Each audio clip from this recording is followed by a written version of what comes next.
కార్తీక మహాపురాణం 2వ అధ్యాయం. కథలోకి వెళ్తే సోమవార వ్రత మహిమ. కార్తీక పురాణము. జనక, ఇంతవరకు నీకు కార్తీక మాసమునందు ఆచరించవలసిన విధిక్రమము మాత్రమే తెలియజేసి తిని. కార్తీక మాసంలో సోమవార వ్రతమును ప్రత్యేక ప్రాముఖ్యం కలదు కాన సోమవార వ్రత విధానమును మహిమను గూర్చి వివరింతును. సావధానుడై ఆలకించుము. కార్తీక మాసంలో సోమవారము శివునకు అత్యంత ప్రీతికరమైన రోజు. ఆ రోజున స్త్రీ గాని పురుషుడు గాని ఏ జాతి వారైనా గాని రోజంతయు ఉపవాసం ఉండి నది స్నానము చేసి తమ శక్తి కొలది దాన ధర్మములు చేసి నిష్ఠతో శివదేవునికు బిల్వపత్రాలతో అభిషేకము చేసి సాయంత్రం నక్షత్ర దర్శనం చేసిన తరువాత పూజించవలెను. ఈ విధముగా నిష్ఠతో నుండి ఆ రాత్రి అంతయు జాగరణ చేసి పురాణపట్నం మనరించి తెల్లవారిన తరువాత నదికి వెళ్ళి స్నానమాచరించి తిలాదానము చేసి తమ శక్తి కొలది పేదలకు అన్నదానము చేయవలేను. అటులా చేయలేని వారు కనీసం 3 బ్రాహ్మణులకైనను తృప్తిగా భోజనం పెట్టి తాము భుజించవలేను. ఉండగలిగిన వారు సోమవారం నాడు 2 పూటల భోజనం గాని ఏ విధమైన పలహారం గాని తీసుకోకుండా ఉండుట మంచిది. ఇట్లు కార్తీక మాసమందు వచ్చు సోమవార వ్రతము చేసిన ఎడల పరమేశ్వరుడు కైలాస ప్రాప్తి కలిగించి శివ సన్నిధికి చేర్చును. భర్త లేని వితంతువు సోమవార వ్రతమును ఆచరించి శివపూజ చేసినచో కైలాస ప్రాప్తియు, విష్ణు పూజ చేసినచో వైకుంఠ ప్రాప్తియు నందును. దీనికి ఉదాహరణగా నొక ఇతిహాసము గలదు. దాన్ని నీకు తెలియబరిచెదను, శ్రద్ధగా వినుము. కార్తీక సోమవార ఫలముచే కుక్క కైలాసం అందుట.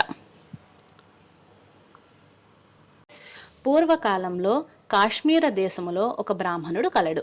అతడు పురోహిత వృత్తిని చేపట్టి తన కుటుంబమును పోషించుకుంటూ ఉండెను. అతనికి చాలా దినములకు ఒక కుమార్తె కలిగెను. ఆమె పేరు స్వతంత్రవనిష్ఠరి. తండ్రి ఆమెను సౌరాష్ట్ర దేశీయగు మిత్రశర్మ అను సద్బ్రాహ్మణునకు ఇచ్చి పెండ్లి చేసెను. ఆ బ్రాహ్మణ యువకుడు 4 వేదములు శాస్త్రములు అభ్యసించిన వాడై నందున సదాచార పరాయణుడై ఉండెను. అతడు భూతాదయ కలిగినవాడు, నిత్య సత్యవాది, నిరంతరం భగవన్నామ స్మరణ చేయువాడును అగుటచే లోకులెల్లరూ అతన్ని అపరబ్రహ్మ అని కూడా చెప్పుకొనుచుండేవారు. ఇటువంటి ఉత్తమ పురుషునికి భార్యగు నిష్ఠరి యవ్వన గర్వంతో కన్నులు మిన్నుగానక పెద్దలకు దూషించుచు అత్తమామలను భర్తను తిట్టుచు గొట్టుచు రక్కుచు పరపురుష సాంగత్యం గలదై వ్యభిచారిణి అయి తన ప్రియులు తెచ్చిన తినుబండారములు బట్టలు పువ్వులు ధరించుచు దుస్తురాలై తిరుగుచుండగా వంశమునకు అప్రతిష్ఠ తెచ్చుచున్నదని అత్తమామలు ఆమెను తమ ఇంటి నుంచి వెళ్ళగొట్టారు. కానీ శాంతి స్వరూపుడగు ఆమె భర్త మాత్రం ఆమెను అభిమానము పోక ఆమె ఎంతటి నీచ కార్యములు చేసినను సహించి చీపొమ్మనక విడవక ఆమె తోడనే కాపురం చుండెను.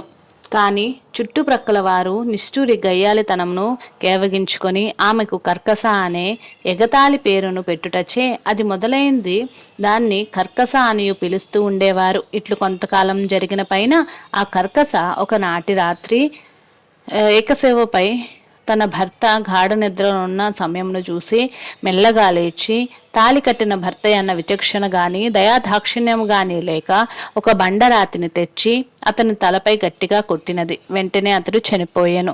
ఆ మృతదేహమును ఎవరి సహాయంతో అక్కర్లేకనే అతి రహస్యంగా దొడ్డిదారిన గొంపోయి ఊరి చివరనున్న పాడు నూతిలో బడవేసి పైన చెత్తా చెదారాలతో నింపి ఏమీ ఎరగని దాని వల్ల ఇంటికి వచ్చెను. ఇక తనకు ఏ ఆటంకము లేవని ఇంకా విచ్చలవిడిగా సంచరించుచు తన సౌందర్యము చూపి ఎందరినో క్రిగంటనే వశపరుచుకొని వారల వ్రతమును పాడు చేసి నానాజాతి పురుషుల తోడను రమించుచు వర్ణశంకురులా లయ్యెను. అంతేగాక పడుచు కన్యలను భర్తలతో కాపురం చేయనున్న పడుచులను తన మాటలతో చేరదీసి వారిని కూడా దుర్బుద్ధులు నేర్పి పాడు చేసి విటులకు తర్పి ధనార్జన కూడా చేయసాగాను. జనక మహారాజా, యవ్వన బింకము ఎంతో కాలం ఉండదు కదా, కాలం ఎక్కడికి నడవదు. క్రమక్రమంగా ఆమెలోని యవ్వనం నశించినది. శరీరమందు మోహవ్రణంలో బయలుదేరినవి.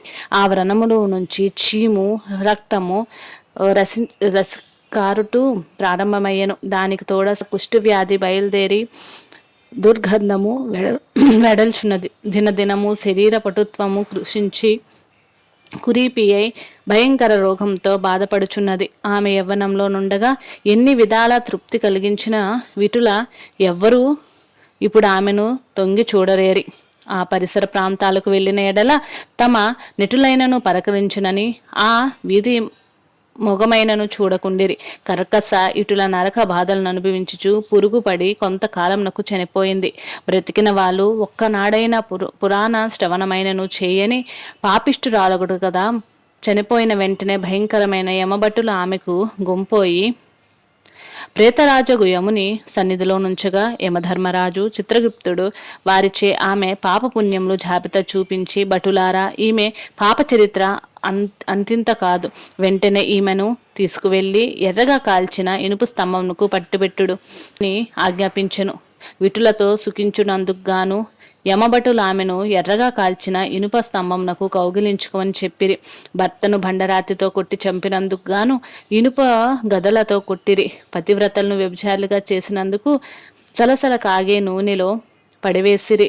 తల్లిదండ్రులకు అత్తమామలకు అపకీర్తి తెచ్చినందుకు సీసము కరిగించి నోటిలోను చెవులోను పోసి ఇనుప కడ్డీలతో కాచి వాతలు పెట్టిరి.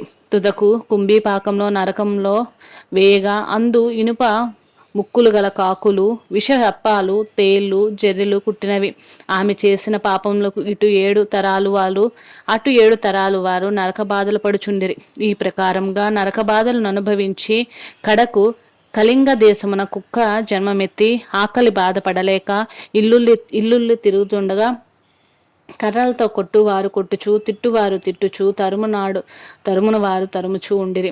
ఇట్లుండగా ఒకనొక శ్రోతీయ బ్రాహ్మణుడు కార్తీక వ్రతమాచరించి ఉపవాసం ఉండి సాయంత్రం నక్షత్ర దర్శనం చేసి బలి అన్నమును నరుగుపై పెట్టి కాళ్ళు చేతులు కడుక్కోవడానికై లోనకేగిన సమయమున ఆ కుక్క వచ్చి ఆ బలి అన్నమును తినెను. వ్రతనిష్ఠగష్టుడైన ఆ విప్రుని పూజా విధానముచే జరిపించిన బలి అన్నమగుట చేతను ఆ రోజు కార్తీక మాస సోమవారమగుటచును కుక్క ఆ రోజంతయు ఉపవాసంతో ఉండుట వలన శివపూజ పవిత్ర స్థానమైన ఆ ఇంటి దొరికిన ప్రసాదం తినుట వలన ఆ శునకముకు జన్మాంతర జ్ఞాన ఉద్భవించెను. వెంటనే ఆ శునకము విప్రోక్తమా, నన్ను కాపాడుము అని మొరపెట్టుకొనెను.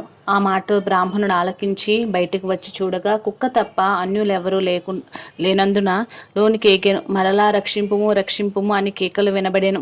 మరలా విప్రుడు బయటకు వచ్చి, ఎవరు నువ్వు, నీ వృత్తాంతమేమి అని ప్రశ్నించగా, అంత నా కుక్క, మహానుభావ, ఈ పుట్టుకకు వెనుక 15 జన్మల మందు విప్రుకు లాంగనను నేను వ్యభిచారినై అగ్ని సాక్షిగా పెండ్లాడిన భర్తను చంపి వృద్ధాప్యంలో కుష్ఠురాలనై తనువు చాలించిన తర్వాత యమదూతలు వచ్చి మహా నరక అనుభవించి నా పూర్వీకులు పుణ్యఫలము వల్ల ఈ జన్మలో కుక్కనైతిని.